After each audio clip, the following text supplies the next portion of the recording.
It's a case of looking at who it's for, first and foremost. So if we go back to what courts are about, they are for the citizens, for the organizations who need to be in courts. And I'll come on to that in a moment. But if we think internally within courts, there are opportunities to make those processes more seamless and to free up human resources and the people within those court systems, working within those courts, to concentrate on the more important detail and nuance to progress cases and leave the more rudimentary throughput and processing of cases to this technology. So that's one very, I think, obvious use case. We can go all the way up to that consideration of how it could be integrated into decision-making as well.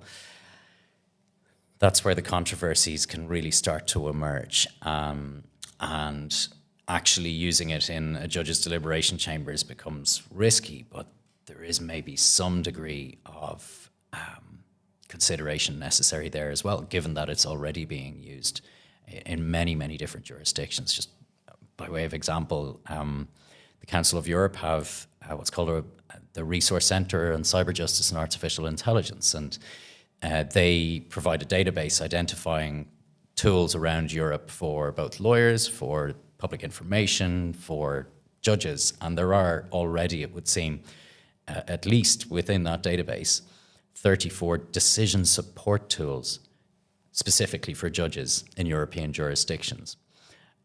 Most of them based on artificial intelligence technology.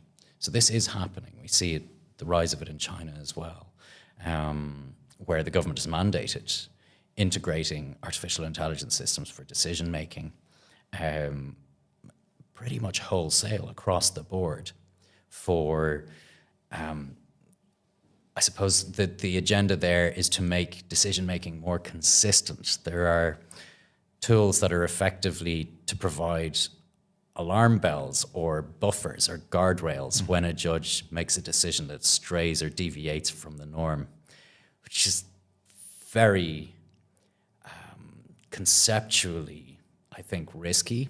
There is understandably, we put guardrails around judges in the terms in different ways through perhaps suggested levels of compensation in specific cases and prescribing ranges of sentences, but to demand that a tool, an artificial intelligence tool, can, I suppose, inspect the work of the judge